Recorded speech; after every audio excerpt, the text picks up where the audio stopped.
একটা কথা বলি, বাংলাদেশে যে ক্রিকেট স্টেডিয়ামগুলোয় অনেক সমস্যা আছে। যে বাংলাদেশ যতটুকুই ক্রিকেট খেলে না কেন, স্টেডিয়ামগুলোয় আলোক স্বল্পতা দেখা দেয়, এবং এর প্রধান কারণ হচ্ছে যে স্মার্ট বা এলইডি এগুলা বাংলাদেশের স্টেডিয়ামগুলোয় নাই।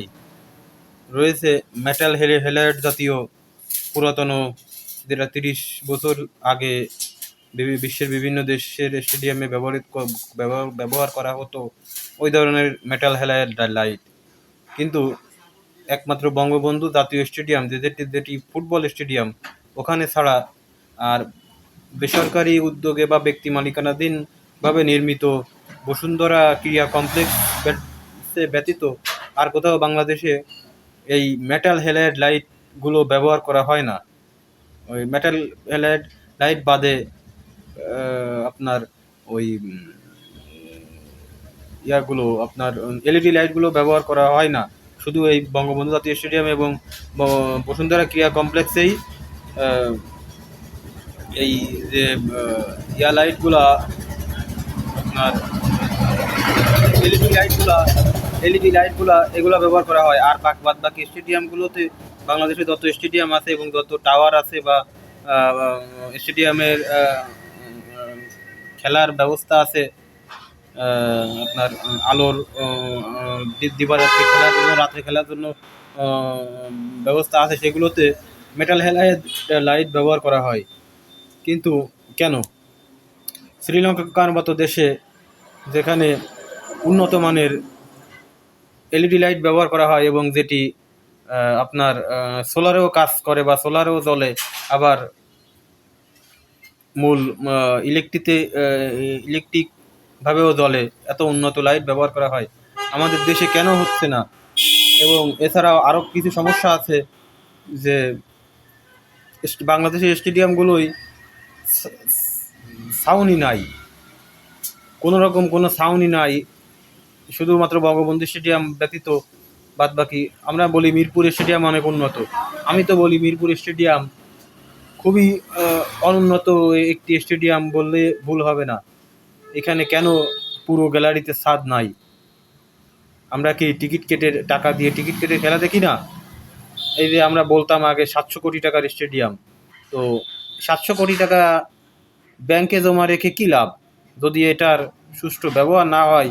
এর যে ইউটিলিটি বা এর যে ব্যবহার, এটা যদি জনগণ এবং খেলোয়াড়রা ভোগ না করে, যারা খেলাদের মানে দেখতে আসে সেই দর্শকরা যদি, যারা খেলার প্রাণ, তারা যদি এই টাকাগুলো তো জনগণেরই টাকা, দর্শকদেরই টাকা, তো এটা কেন জমিয়ে রেখে কি লাভ? কার স্বার্থে এটা জমিয়ে রাখা? এটা দিয়ে কেন স্টেডিয়ামগুলো উন্নত মানের করা হচ্ছে না? আমরা বলি বাংলাদেশের বাংলাদেশের ক্রিকেটাররা কেন ভালো পারফরমেন্স করে না, অথচ এই যে ক্রিকেটারদের সুযোগ সুবিধা বা স্টেডিয়ামের উন্নত করার কোনো সদিচ্ছা, মানে পারফেক্ট সদিচ্ছা বলতে যা বোঝায়, সেরকম আমি ক্রিয়া সংশ্লিষ্ট কারো ভিতর খুব একটা বেশি দেখতে পাইনি। হয়তো আমার এই কথাটা বলা ভুল হচ্ছে কিনা জানি না। তো এটা যদি একটু সবাই একটু দেখেন, যে এই যে যে স্টেডিয়ামগুলোতে, ভারতে 40টার মতো আন্তর্জাতিক ক্রিকেট স্টেডিয়াম, এবং প্রত্যেকটি, আমি গ্যারান্টি দিয়ে বলতে পারি যে মিরপুর স্টেডিয়াম থেকে মনে হয় 6টি স্টেডিয়াম ব্যতীত বাদ বাকি সব কয়টি স্টেডিয়াম মিরপুর থেকেও উন্নত মানের সব ফ্যাসিলিটি দিয়ে তৈরি। সেটা দর্শক ধারণ ক্ষমতা হোক, আপনার এলইডি লাইট বলেন, জায়ান্ট স্ক্রিন বলেন, অন্যান্য সব সুযোগ সুবিধা বলেন, সব দিক দিয়ে এই স্টেডিয়ামগুলা 6টি স্টেডিয়াম বললেও কম বলা হবে, মানে বেশি বলা হবে আর কি, এর চেয়েও কম, মানে 2-1টি স্টেডিয়াম, তাও সেগুলো যেগুলো মিরপুর থেকে খারাপ, সেগুলো জাতীয় ক্রিকেট দল ব্যবহার করে না, বা ভারত ক্রিকেটে বর্তমান সেগুলোতে খেলা হয় না। তো তারা কেন ভালো পারফরমেন্স করবে না? তাদের তো 40 গুণ ভালো পারফরমেন্স করার কথা, এবং সেটা তারাই করে। তাহলে আমরা কিভাবে আশা করি যে কোনো সুযোগ সুবিধা দিলাম না, কোনো করলাম না, যেখানে 50-60 হাজার, 50-60 হাজার বা 1 লক্ষ লোক, 1.5 লক্ষ লোক খেলা দেখে, সেরকম 20-50টি স্টেডিয়াম যে দেশে আছে, 20টি থেকে 50টি স্টেডিয়াম যে দেশে আছে, সে দেশের প্লেয়াররা ভালো খেলবে না তো আমরাই ভালো খেলবো? এরকম কীভাবে আশা করি? এরকম আশা করার কোনো কারণ নাই। তো বাংলাদেশ সরকার, আমি মনে করি আমিনুল ইসলাম সাহেব বর্তমান ক্রীড়ামন্ত্রী, এবং অন্য যারা আছেন, ক্রীড়া প্রতিমন্ত্রী আমিনুল ইসলাম সাহেব এবং অন্যান্য যারা আছেন, আমি জানি না আমার এই ক্ষুদ্র ক্ষুদ্র মানুষের ক্ষুদ্র বার্তাটি কেন হয়তো পৌঁছাবে না। তো ওনারা যদি এই বিষয়টি দেখেন এবং দেশের ক্রীড়াঙ্গনে বিশেষ করে ক্রিকেটের উন্নয়নের কথা ভাবেন, এবং আমি আমার প্রোফাইলে বিভিন্ন ক্রিকেট স্টেডিয়ামের আপনার যে এগুলো যদি দোতলা বা তিনতলা করা হয়, মানে দোতলা গ্যালারি বা তিনতলা করা হয় বা উন্নত মানের করা হয়, সেগুলো দেখতে কেমন হবে এগুলো আমি প্রতিক্রিয়ার্থে দিই। আসলে এগুলোর কোনো ভ্যালুজ নাই, বা এগুলো অনুযায়ী কাজও হবে না, তারপরেও আমি দিই, আমার শখ। তো ওনারা যদি এটা বাংলাদেশের ক্রিকেটকে উন্নত মানের করে দেন, আর বিশেষ করে আমি মনে করি বাংলাদেশে অন্তত এই মুহূর্তে 10টি ক্রিকেট স্টেডিয়াম উন্নত মানের, এবং সেটি 30 থেকে 50 হাজার, এবং অন্তত একটি 70 থেকে 80 হাজার, একটি বা দুইটি 70 থেকে 80 হাজার দর্শক ধারণ ক্ষমতা সম্পন্ন স্টেডিয়াম দরকার, এবং 5 থেকে 6টি স্টেডিয়াম 30 থেকে 40 হাজার বা 50 হাজার গ্যালারি দর্শক ধারণ ক্ষমতা সম্পন্ন গ্যালারি ওয়ালা স্টেডিয়াম প্রয়োজন। এবং এগুলো রক্ষণাবেক্ষণ খরচ তখন দেখা যাবে, তখন ব্যবস্থা হয়ে যাবে। তো আসলে আমি যতদূর জানি ক্রিকেট বোর্ড দায় চাপায় এনইসির, জাতীয় ক্রীড়া পরিষদের, আর জাতীয় ক্রীড়া পরিষদ দায় চাপায় এনইসির, ওই আপনার জাতীয় ক্রিকেট বোর্ডের। তাছাড়া আমরা যদি সম্মিলিতভাবে কাজ করে যদি একে অন্যের দ্বিধাদ্বন্দ্ব বিবাদ ভুলে যদি এই স্টেডিয়ামগুলো উন্নত করতে পারি, তত 10টি স্টেডিয়াম বাংলাদেশে প্রস্তুত, সবসময় যেন প্রস্তুত থাকা উচিত। বাংলাদেশ অনেক সময় বিশ্বকাপ, টি-20 বিশ্বকাপ, চ্যাম্পিয়ন্স ট্রফি বা বড় বড় যে মেজর টুর্নামেন্টগুলো আছে, সেগুলো বাংলাদেশে হয় না, বা বাংলাদেশ পাইতে যেও ক্রিকেট স্টেডিয়ামের স্বল্পতার কারণে এগুলো আইসিসি আমাদের দিতে চায় না।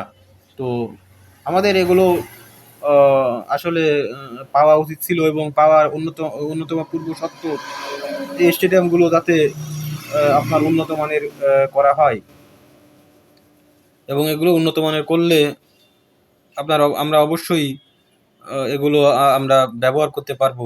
বাংলাদেশের 6টি বিভাগীয় স্টেডিয়ামে অন্তত 6টি বা 7টি বিভাগীয় স্টেডিয়ামে 7টি ফুটবল স্টেডিয়াম থাকা উচিত, এবং উন্নত মানের, যেমন ইউরোপিয়ান স্ট্যান্ডার্ড না হোক, উন্নত মানের এশিয়ার দেশগুলো যেমন সিঙ্গাপুর বা মালয়েশিয়া বা ইন্দোনেশিয়া, এই মাপের অন্তত 3 থেকে 4টি বা 6টি বা প্রত্যেক বিভাগীয় শহরে একটি করে ফুটবল স্টেডিয়াম পরিপূর্ণ ফ্যাসিলিটি সম্পন্ন থাকা উচিত ছিল। কিন্তু স্বাধীনতার এত বছর পরেও আমরা স্টেডিয়ামগুলো পাইনি। বাংলাদেশের আরেকটি জনপ্রিয় এবং মানে যে খেলাগুলো আমাদেরকে এনে দিচ্ছে, ওই সাফল্য এনে দিয়েছে, তার ভিতরে হকি অন্যতম। বাংলাদেশে অন্তত 6টি আন্তর্জাতিক মানের হকি স্টেডিয়ামও থাকা উচিত, কিন্তু আন্তর্জাতিক মানের ফুটবল স্টেডিয়াম আছে একটি, আন্তর্জাতিক মানের ক্রিকেট স্টেডিয়াম আছে 3টি, হকি স্টেডিয়ামও আছে মোটে একটি। তো একটি আন্তর্জাতিক হকি স্টেডিয়ামের আছে, যেটা বঙ্গবন্ধু বা মাওলানা ভাসানী স্টেডিয়াম, সেটিকে ধরা হয়, এরকম একটি আছে। তো আরও অন্তত 6টি বা 3টি হকি স্টেডিয়াম বাংলাদেশে থাকা উচিত ছিল, অন্তত খুলনা, সিলেট বা ঢাকা, চট্টগ্রাম এবং টার্ফ সহ এই ধরনের হকি স্টেডিয়াম থাকা উচিত ছিল, সেটিও নাই। তো আমরা আসলে কলা গাছ রুইয়ে আম খেতে চাই, এরকম একটি বিষয়। তো কলা গাছ রুলে কলা গাছের মতোই ফল হবে, কলার মতোই ফল হবে, কলাই হবে, তো কখনো আম হবে না। তো আমরা এই বিষয়গুলো যদি যত্নবান হই, অবশ্যই আমরা আমাদের ট্যালেন্টের কোনো অভাব নাই। বাংলাদেশে অনেক এই যে ক্রিকেট, ফুটবল, আমি আজ মাত্র ৩টি খেলা নিয়ে বললাম। ফুটবল, ক্রিকেট, হকি, আমার অন্যান্য খেলা সম্পর্কেও আমার এই মুহূর্তে আইডিয়া আছে, আমি সেগুলো পরে বলবো। তো এই স্টেডিয়ামগুলো যদি উন্নত মানের করে দেওয়া হয়, আসলে খুব বেশি টাকারও না, এখন তো খুব বেশি টাকারও বিষয় না। এখন তো আপনার ঋণ করেও অনেকে স্টেডিয়াম করে। আর ক্রিকেট খেলা যেহেতু বাংলাদেশে একটি জনপ্রিয় খেলা এবং এটিতে বেনিফিট বা আসতে খুব বেশি বেগ পেতে হয় না অনেক ক্রিকেট ফ্যান এবং অনেক জমজমাট, অনেক জনপ্রিয় খেলা।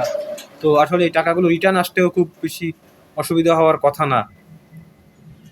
তো মেহেরবানি করে আসলে আমার মেহেরবানি করে এই বিষয়টা যদি সরকার দেখেন, তো তাহলে খুবই ভালো হয়। আর আরেকটা জিনিস, বাংলাদেশে 5 স্টার মানের হোটেলের খুবই অভাব, যেটি ঢাকা ও চট্টগ্রাম শহর কেন্দ্রিক আছে।